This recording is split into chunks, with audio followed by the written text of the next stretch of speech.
The 300 is 25 pull-ups, 50 deadlifts, 50 push-ups, 50 box jumps, 50 floor wipers, 50 kettlebell clean and press, and 25 pull-ups for time. Hey everybody, I'm Jeremy. This is Wadwell. We're at CrossFit Cypher in Richmond, California. We're getting ready to do the 300 workout with Levi and Hann. And they're gonna tell us what they thought about it. 3, 2, 1, go!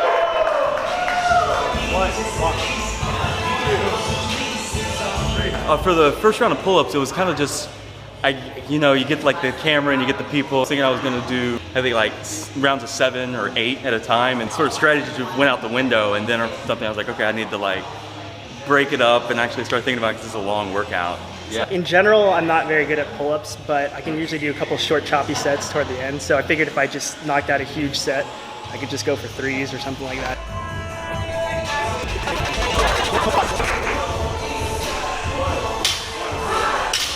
What I wanted to do was just jump off and do 10 as fast as I could. I like to just get in the middle of it, and then I can kind of strategize like how I feel. For the deadlifts, I think it wound up being 15, and then after that, it was just rounds of 10. Just kind of like, you rip off a Band-Aid. You just do 10 real quick and then take a break. I was originally going to do like sets of 10, but then I decided that I could use that time to rest. So I started to do singles just to catch my breath. My 1 rep deadlift is about a 415, 420. Okay. My 1 rep max is 455.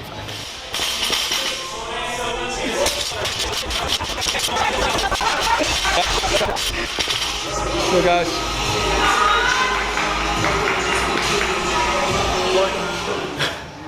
For the push-ups, by that point, that was where the workout really like set in. I wanted to do sets of 10 for the push-ups, and then I did maybe 2 sets of that and realized that there was no more gas in the tank to do anymore. Okay, so for the push-ups, I wanted to do short sets, maybe sets of 5.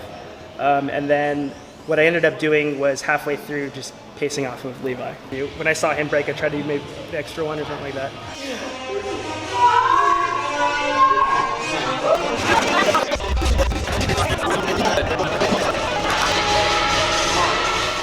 And my hands felt really wonky, so those felt like I was just sort of getting through them. It didn't feel comfortable. Like I wanted to try to keep my elbows tight, but that really surprised me. I just started to do short sets, like 2, 3, 1. I had a couple no reps, which is just completely demoralizing.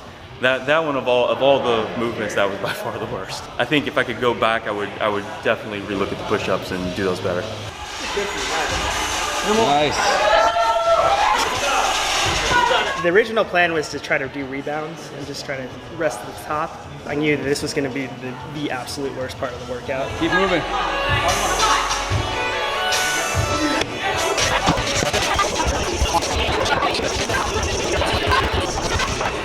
Finish that really, really hard set of push-ups and you're like, okay, now what? Oh, 50 box jumps, and you get 10 into that, you're like, holy shit, this is gonna take forever. And that was where it got real. That's where the workout got real. We were doing like the squat and the jump, and then you squat on the box and stand up. But I mean, it totally just wasted your legs and the time. Squat jump, you're landing in your squat position. That constant opening of the hips really killed me.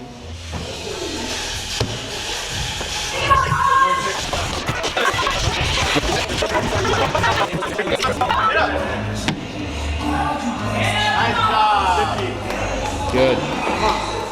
Surprisingly, the floor wipers, and I don't know about you, but they were not nearly as hard as I thought they were going to be. My game plan was sets of 10, and I was able to, I think, stick to that. The only thing that kind of surprised me, which I hadn't really thought about, was, I mean, your tris and your pecs and everything were just so fried. Suspending the bar was way worse than any of the ab movements. Even just getting it up and then pushing it out was by far the worst. I wanted to try to do sets of 20, but I ended up doing sets of 10.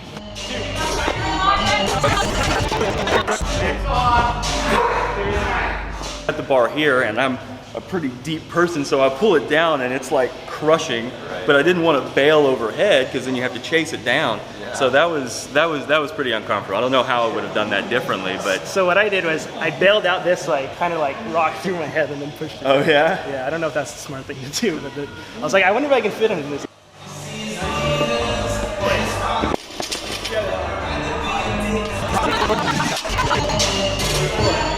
I was doing like a kettlebell swing and switching sort of midway through the clean, which I'll be honest, I haven't done this movement very much at all. I think I did my first kettlebell clean and press like 2 days ago. So I'm still trying to figure it out, and I got a couple no reps been paid for it.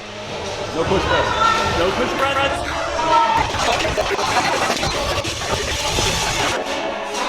At this point, I was just totally fried. I think just compromising my form, being lazy about it, and I think I started getting on my toes. I was doing maybe one and then taking like huge breaks, so like something was bound to happen, I could tell, because everything was just loose. I wound up doing sets of 10 on the last piece. I mean, they were slow, but I think that's really when the crowd started to get into it too, or at least I started to hear the crowd. That also kind of gave me a little bit of help with the mental fatigue.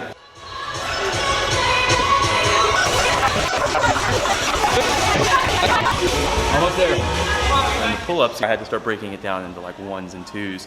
And the last 8 or 9 just took forever. I was doing 1, and I think I got a no rep in there.